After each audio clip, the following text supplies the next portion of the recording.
매일 정치 해설 시작합니다. 여러분, 지금 이대로 가면 지방선거는 볼 것도 없습니다.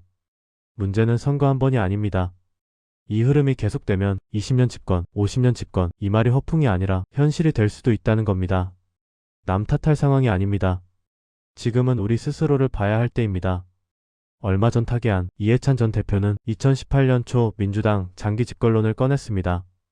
그때 상황이 어땠습니까?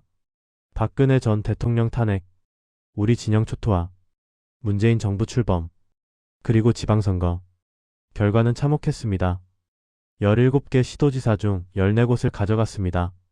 우리는 대구 경북만 지켰습니다. 재보궐 12곳 중 11곳 패배. 그때 많은 사람들이 장기 집권이 현실이 될 수도 있다고 생각했습니다. 결정적 장면이 있었습니다. 조국 사태 그리고 추미애 당시 장관을 통한 윤석열 검찰총장 축출 시도. 그 갈등이 결국 균열을 만들었고 2022년 대선은 0.73%포인트 차이, 불과 24만 7,077표. 간신히 되찾은 정권이었습니다. 2017년 탄핵 당시 우리는 빠르게 결단했습니다. 박 전 대통령과 절연. 쉽지 않았습니다. 수긍 못하는 분들도 많았습니다. 하지만 다른 길이 없다고 판단했습니다. 그 결단이 회복의 출발점이었습니다. 내란 우두머리 혐의로 기소된 윤 전 대통령에게 1심 무기징역 선고. 판결의 옳고 그름을 떠나 정치적 파장은 엄청납니다. 그런데 다음 날 대표는 사실상 판결에 불복하는 기자회견을 했습니다. 무죄 추정의 원칙을 말하며 절연을 주장하는 세력과 절연하겠다고 했습니다. 이 선택의 확장입니까? 아니면 축소입니까? 윤 전 대통령 대선 득표율 48.56%. 지금 우리 지지율은 그 절반 수준까지 떨어졌습니다. 중도 합리적 지지층은 이탈. 강성 목소리가 분위기를 주도. 이 구조로 선거 치르면 수도권은 어렵습니다. 심지어 영남에서도 투표하러 안 간다는 말이 나온다는 보고까지 있습니다. 이건 경고등이 아니라 적색등입니다. 이재명 정부도 만만치 않은 조건입니다. 내수 부진, 고물가, 대외 불확실성, 내부 갈등.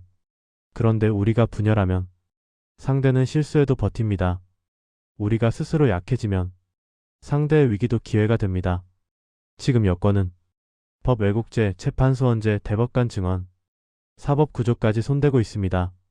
이 흐름이 지방 권력까지 이어지면 중앙지방 입법 사법 모두 한쪽으로 기울 수 있습니다. 그때 가서 견제는 누가 합니까? 대표가 1심 무기징역형을 선고받은 윤석열 전 대통령을 공개적으로 옹호하자 당 안에서 반발이 터졌습니다. 한동훈계 의원들, 오세훈 서울시장, 최다선 조경태 의원, 그리고 전현직 당협위원장 25명까지 나서서 선거 승리를 위해 물러나라 공개 요구했습니다. 그러자 다음 날 장 대표 측 당협위원장 71명이 대표를 흔들지 말라 정면 반박. 지금 우리 당은 외부와 싸우는 게 아니라 내부에서 전면전 중입니다. 더 중요한 건 이겁니다. 지역구 의원의 65%를 차지하는 영남권 의원들 거의 대부분 입장 표명이 없습니다. 윤 전 대통령과의 관계 설정, 윤어게인 문제, 유죄 판결 이후 당의 방향, 전부 침묵. 이유는 뭡니까? 지역 민심은 싸우지 말라는 것. 하지만 묻겠습니다. 싸우지 말라는 게 아무 말도 하지 말라는 뜻입니까? 정당이 진로를 잃었는데 방향 제시 없이 침묵하는 게 정말 책임 있는 태도입니까? 솔직히 말해봅시다. 영남은 공천이 곧 당선입니다. 다음 총선에서 강성 지지층과 대표 눈밖에 나면 공천이 어렵습니다. 그러니 대표가 어떤 선택을 해도 침묵하는 게 안전한 전략이 됩니다. 하지만 그 계산이 당 전체를 위험에 빠뜨리고 있다면 그건 개인 생존이지 정당 책임은 아닙니다. 과거 혁신위원장을 지낸 이뇨한 전 의원이 이런 말을 했습니다. 영남 기득권은 배지를 국가와 당, 생명보다 귀하게 여긴다. 지금 상황을 보면 이 말이 왜 나왔는지 이해가 됩니다.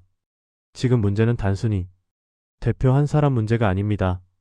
노선 정리 없이 강성 의존, 수도권 전략 부재, 침묵하는 다수, 분열된 지도부. 이 상태로 선거 치르면 결과는 이미 정해져 있습니다. 수도권 후보들이 지금 몸부림치는 이유가 뭡니까? 이 노선으로는 못 이긴다는 절박함입니다. 영남 의원들의 침묵. 그건 중립이 아닙니다. 방향을 방치하는 선택입니다.